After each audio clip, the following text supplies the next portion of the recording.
Hi guys, आपको लाभ education में स्वागत है। आज है 20 मई। 20 मई से जितने भी लेटेस्ट करंट अफेयर है मैं आप लोगों के बीच लेकर आया हूँ। तो चलते हैं अब पहले क्वेश्चन की ओर। हाल ही में आत्मनिर्भर भारत के लिए कितने गायकों ने मिलकर जयतु जयतु भारतम गीत बनाया है? ये जो बनाए हैं इसका सही आंसर है 211 गायकों ने मिलकर जयतु जयतु भारतम गीत बनाए हैं। चलते हैं अब दूसरे क्वेश्चन की ओर। हाल ही में पीएम ई विद्या कार्यक्रम के लिए कितने विश्वविद्यालयों को चुना गया है? ये जो चुना गया है 100 विश्वविद्यालय हैं। चलते हैं दोस्तों अब नेक्स्ट क्वेश्चन की ओर।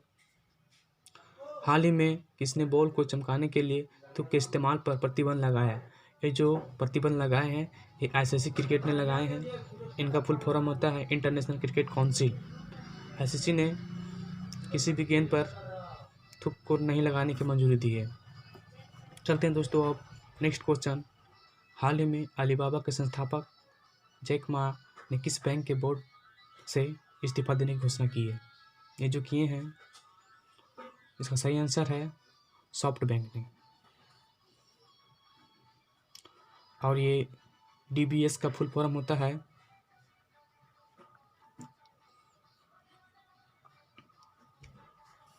Development bank of Singapore. चलते हैं दोस्तों नेक्स्ट क्वेश्चन की ओर। हाल ही में रत्नकार मतकरी का निधन हुआ है, वे कौन थे? इसका सही आंसर है एक लेखककार थे जिनका हाल ही में इनका निधन हुआ है। चलते हैं दोस्तों अब नेक्स्ट क्वेश्चन। हाल ही में कोविड-19 के बाद शुरू होने वाली दुनिया की पहली खेल स्पर्धा कौन बनी है? ये जो बनी है बंदेश लीग फुटबॉल लीग। चलते हैं दोस्तों अब नेक्स्ट क्वेश्चन। हाल ही में किसने पब्लिक हेल्थ स्कूल स्थापित करने की घोषणा की है? इसमें पहला ऑप्शन है बीएचयू, दूसरा ऑप्शन है एएमयू, तीसरा ऑप्शन है दिल्ली विश्वविद्यालय, चौथा ऑप्शन है इनमें से कोई नहीं। तो इसको सही आंसर है दिल्ली विश्वविद्यालय। अब बीएचयू का फुल फॉर्म होता है बनारस हिंदू यूनिवर्सिटी। ये जो है बनारस हिंदू यूनिवर्सिटी ये यूपी में है। और ये एमयू का फुल फॉर्म होता है एटॉमिक मास यूनिट। चलते दोस्तों अब नेक्स्ट क्वेश्चन की ओर। हाल ही में किस राज्य सरकार ने कक्षा 10th की शेष परीक्षा रद्द करने की घोषणा की है? ये जो किए हैं ये मध्य प्रदेश की सरकार ने। अब इसके 5 पॉइंट है। पहला पॉइंट की ओर चलते हैं। जीवन अमृत योजना कम्युनिटी बढ़ाने के लिए ये किए हैं शुरुआत। जीवन शक्ति योजना मास्क महिलाएं बनाएगी, 11 रुपये पर मास्क पर इन्हें पैसे मिलेंगे। तीसरा point top parent app for student. ये जो ऐप लॉन्च किया गया है ये स्पेशल स्टूडेंट के लिए किया गया है।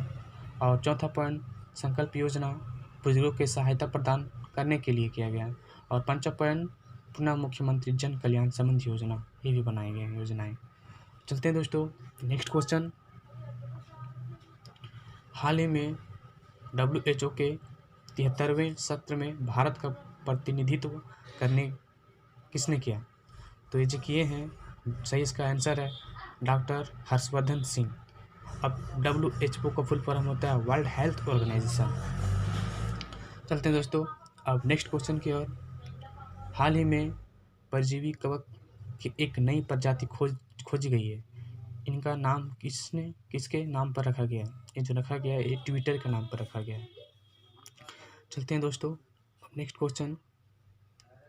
हाल ही में national real estate development council के नए महानिदेशक कौन बने? ये जो बने हैं इसका सही आंसर है राजेश गोयल। चलते हैं दोस्तों अब नेक्स्ट क्वेश्चन। हाल ही में वीडियो के जरिए KYC स्वीकार करने वाला पहला बैंक कौन बना है? तो पहला ऑप्शन है HDFC बैंक, दूसरा ऑप्शन है कोटक महिंद्रा बैंक, तीसरा ऑप्शन है यस बैंक, चौथा ऑप्शन इनमें से कोई नहीं। तो इसका सही आंसर है कोटक महिंद्रा बैंक। अब KYC का फुल फॉर्म होता है नो योर कस्टमर। चलते हैं अब नेक्स्ट क्वेश्चन। हाल ही में बॉब वाटसन का निधन हुआ है, वे किस खेल से संबंधित थे? ये जो थे पहला ऑप्शन है टेनिस, दूसरा ऑप्शन है हॉकी और तीसरा ऑप्शन है बेसबॉल और चौथा ऑप्शन इनमें से कोई नहीं। तो इसका सही आंसर है बेसबॉल से संबंधित थे। अब चलते हैं 14वें क्वेश्चन की ओर, 14 क्वेश्चन की ओर। हाल ही में केंद्र सरकार ने राज्यों के सकल राज्य घरेलू उत्पाद की उधार सीमा को कितने प्रतिशत किया गया? ये जो किया गया है 5%। चलते हैं दोस्तों अब नेक्स्ट क्वेश्चन। हाल ही में फ्लिपकार्ट ने किसके साथ समझौता किया है? तो इसका सही आंसर है विशाल मेगा मार्ट के साथ ये समझौता किया है। चलते हैं दोस्तों नेक्स्ट क्वेश्चन। हाल ही में किस देश ने सिंगयुम 201 और 202 नामक 2 उपग्रह लॉन्च किए हैं? ये जो किए हैं इसका पहला ऑप्शन है जापान, दूसरा ऑप्शन है चीन, तीसरा ऑप्शन है रूस, चौथा ऑप्शन है इनमें से कोई नहीं। तो इसका सही आंसर है चीन। चलते हैं दोस्तों अब नेक्स्ट क्वेश्चन फॉर यू। जो ये क्वेश्चन है आप लोगों के लिए है। अगर ये क्वेश्चन का आंसर आप लोगों को पता है तो हमारे कमेंट बॉक्स में ज़रूर बताएं। तो चलते क्वेश्चन की ओर। हाल ही में बेंजामिन नेतन्याहू किस देश के 5वीं बार प्रधानमंत्री बने हैं? अगर आप लोगों को आंसर पता है तो इसका जवाब जरूर दें। तो दोस्तों इसी तरह हमारे हर रोज़ के डेली करंट अफेयर में बने रहें ताकि मैं हर रोज़ आपके बीच नए नए करंट अफेयर अपडेट लाते रहूं। और ये हर एग्ज़ाम के लिए इम्पोर्टेंट करंट अफेयर है। इस तरह मेरे चैनल को सब्सक्राइब करें और बेल आइकन को दबा दें ताकि हर रोज़ आपको नए नए नोटिफिकेशन मिलते रहें। धन्यवाद।